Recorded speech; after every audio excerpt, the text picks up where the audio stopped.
ஆண்டவராகிய இயேசு கிறிஸ்துவின் நாமத்தில் காலை வாழ்த்துக்கள். இன்றைய மன்னா, கடலை உலர்ந்த தரையாக மாற்றினார், ஆற்றை கால்நடையாய் கடந்தார்கள், அங்கே அவரில் களி கூர்ந்தோம். சங்கீதம் 66 வசனம் 6. பாருங்க, கடலை உலர்ந்த தரையாக மாற்றின சம்பவம் நமக்கு தெரியும். ஆற்றை கால்நடையாய் கடந்ததையும் நமக்கு தெரியும். அங்கே அவரில் களி கூர்ந்தோம் அப்படின்னு சொல்லி இஸ்ரவேல் ஜனங்கள் சொல்கிறத பார்க்குறோம்.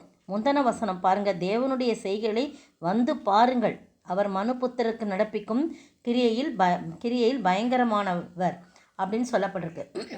நம்முடைய ஜனங்களை அப்படி பாதுகாக்கிற வல்லமையுடையவர். சங்கீதம் 136 சொல்லப்பட்டிருக்குது. 136 13 14 15 வசனங்களை வாசித்து பார்த்தீங்கன்னா அங்கே துதியின் சங்கீதமாக இருக்குது.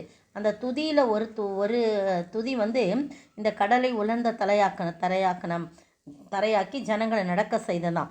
பாருங்கள், அந்த 13ஆம் வசனம் 12ஆம் வசனம் 13ஆம் வசனம்லாம் பார்த்தீங்கன்னா, சிவந்த சமுத்திரத்தை 2ஆக பிரித்தவரை துதியுங்கள், அவர் கிருபை என்றும் உள்ளது. அதன் நடுவிலே இஸ்ரவேலை கடந்து போக பண்ணினவரை துதியுங்கள், அவர் கிருபை என்றும் உள்ளது. பார்வோனையும் அவன் சேனைகளையும் சிவந்த சமுத்திரத்தில் கவிழ்த்து போட்டவரை துதியுங்கள், அவர் கிருபை என்றும் உள்ளது என்று சொல்லி போடப்பட்டிருக்கு. பாருங்க, அந்த எகிப்தில் அடிமைப்பட்டிருந்த இஸ்ரவேல் ஜனங்களை கடைசி வரைக்கும் பார்வோன் கடின இருதயம் உள்ளவனாக மாறி அவன் அனுப்பவே மாட்டேன்னு சொல்லிட்டான். மோசேட்டையும் ஆரோன்ட்டையும். அப்புறம் 10 வாதைகள். அவர் கடைசி வாதை எகிப்தியருடைய தலைச்சன்கள்லாம் இறந்து போன போது தான் அது பிறகு அனுப்புகிறார். மனசே வராமல் அனுப்புகிறார். இவங்களை மட்டும் அனுப்புகிறேன், அவங்கள மட்டும் அனுப்புகிறேன், பெண்கள்லாம் இருக்கட்டும், இப்படிலாம் சொல்கிறார். ஆனால் கட்டாயப்படுத்தி கூட்டிகிட்டு வராங்க. அவங்களும் மனசு இல்லாமல் வராங்க. அப்படி 6 லட்சம் பேர் வந்துக்கிட்டு இருக்காங்க. அப்படி வரும்போது பின்னாடி பார்வோன் சேனை துரத்திக்கிட்டே வருது. மனசு கேட்கல அவங்களுக்கு. இவங்களை விட்டுட்டா அப்புறம் இந்த வேலையெல்லாம் யார் செய்கிறது அப்படின்னு சொல்லி அவங்க பின்னாடியே துரத்திட்டு வராங்க. இவங்க மோசே வழிநடத்திட்டு வரும்போது சிவந்த சமுத்திரத்தின் வழியாக தான் சுற்றி போகலான்னு தான் நினச்சி கூட்டிகிட்டு வராங்க. ஆண்டவர் சொன்னதுபடி தான். அதே போல் வரும்போது முன்னாடி சிவந்த சமுத்திரம், பின்னாடி பார்வோன் சேனை, ஒன்றுமே செய்ய முடியாது. அப்போ ஜனங்கள்லாம் மோசேக்கு விரோதமாக, நாங்கள் பேசாமல் எகிப்திலே இருந்திருப்போமே, இந்த இடத்துல வனாந்தரத்தில் கூட்டி கொண்டு எங்களை நீங்கள் சாகடிக்க பார்க்குறீங்களே, பாருங்கள் பின்னாடி பார்வோன் சேனை நம்மளை துரத்திக்கிட்டே வருது, முன்னாடி சிவந்த சமுத்திரம், நாங்கள் எங்கே ஓடுறது ஒடியாருதுன்னு ரொம்ப முறுமுறுக்கிறாங்க. அப்போ மோசே சொல்கிறாரு, ஆண்டவரை நோக்கி பார்க்குறாரு. அப்போ ஆண்டவர் சில காரியங்களை அவர் சொல்லும்போது, நீங்கள் சும்மா இருங்க, இன்று கண்ட எகிப்தியரை நீங்கள் என்றைக்குமே இனிமேல் நீங்கள் காண மாட்டீங்க அப்படின்னு சொல்கிறார். அது யாத்திராகமும் 14ஆம் அதிகாரத்தில் பார்த்தீங்கன்னா, பின்னாடி பார்வோன் சேனை வருது. ரதங்கள் 600 ரதங்கள், பிரதானமான ரதங்கள் எல்லாம் எடுத்துக்கிட்டு குதிரை வீரர்கள் எல்லாம் துரத்திக்கிட்டு வராங்க. முன்னாடி செங்கடல் இருக்குது, சிவந்த சமுத்திரம் இருக்குது. அப்போ தான் ஜனங்கள் முறுமுறுத்த உடனே 13ஆம் வசனம் பாருங்கள், யாத்திராவும் 14-13. அப்பொழுது மோசே ஜனங்களை நோக்கி, பயப்படாதீர்கள், நீங்கள் நின்று கொண்டு இன்றைக்கு கர்த்தர் உங்களுக்கு செய்யும் ரட்சிப்பை பாருங்கள். இன்றைக்கு நீங்கள் காண்கிற எகிப்தியரை இனி என்றைக்கும் காண மாட்டீர்கள் சொல்கிறார். கர்த்தர் உங்களுக்காக யுத்தம் பண்ணுவார், நீங்கள் சும்மா இருப்பீர்கள் அப்படின்னு சொல்கிறாங்க. அதே மாதிரி அவன் கோலை நீட்டுறாரு. நீட்டின உடனே அப்படியே 2 பக்கமும் மதில் மாதிரி தண்ணி நிற்கிது.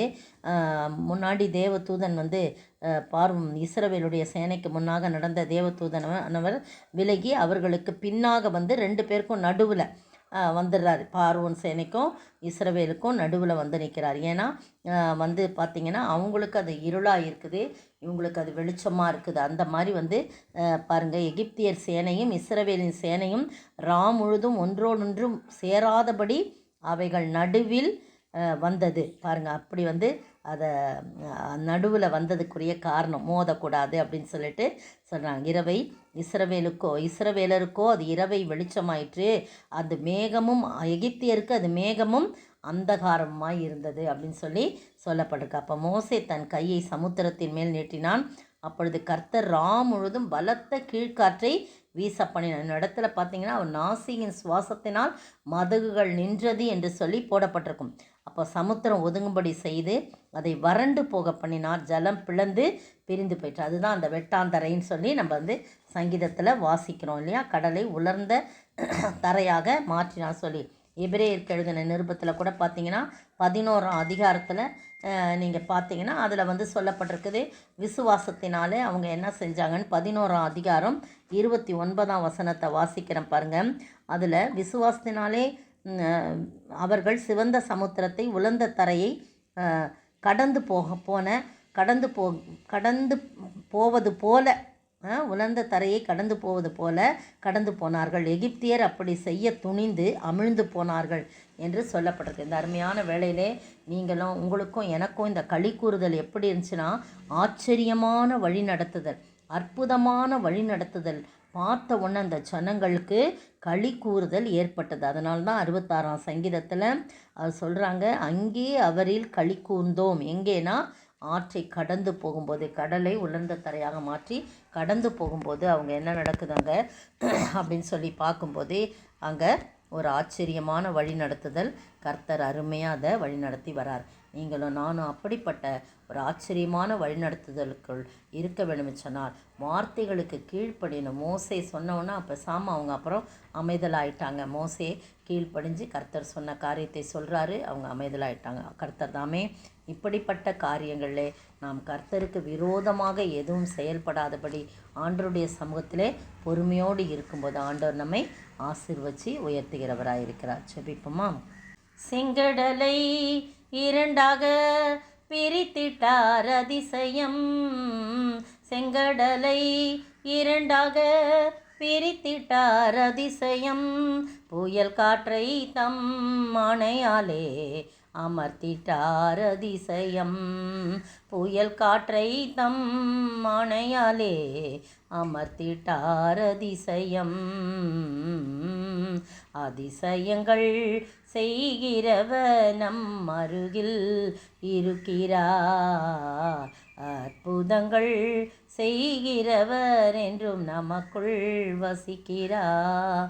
ஸ்தோத்திரிக்கிற ஆண்டவரே, துதிக்கிற ராஜா, சிவந்த சமுத்திரத்தை இரண்டாக பிரித்து உலர்ந்த தரையாக மாற்றி உம்முடைய ஜனங்களை நீர் அழைத்து வந்தீரே. இந்த ஆச்சரியமான வழிநடத்துதலை பார்த்து அவர்கள் களி கூர்ந்தார்கள். ஆண்டவரே, எங்களுடைய வாழ்க்கையிலும் எத்தனையோ ஆச்சரியமான காரியங்களை நீர் நடத்தி வந்திருக்கிறீர். நாங்கள் களி கூர்ந்து மகிழ நீர் உதவி செய்ய வேணுமாய் செபிக்கிறப்பா. ஸ்தோத்தரிக்கிறோம். அந்த ஜனங்கள் அவ்வப்போது ஆண்டவரே உமக்கு விரோதமாக முறுமுறுத்தது போல நாங்கள் முறுமுறுக்காதபடி கர்த்தாவை உம்முடைய கரத்திலிருந்து எது வருகிறதோ அதை நாங்கள் சந்தோஷமாய் பெற்றுக்கொண்டு தொடர்ந்து எங்களுடைய வாழ்க்கை பாதையை உம்மோடு கூட சேர்ந்து பயணிக்க நீர் உதவி செய்ய வேணுமாய் செபிக்கிறோம். தொடர்ந்து ஆசீர்வதிங்க, காத்துக்கொள்ளுங்க.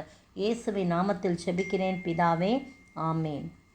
நேற்றைய பதில், நாம் இரவுக்கும் இருளுக்கும் உள்ளானவர்கள் அல்லவே. 1 தெசலோனிக்கேயர் 5:5. இன்றைய கேள்வி, கர்த்தராகிய இயேசு எப்படி வானத்திலிருந்து வெளிப்படுவார்? கர்த்தராகிய இயேசு எப்படி வானத்திலிருந்து வெளிப்படுவார்?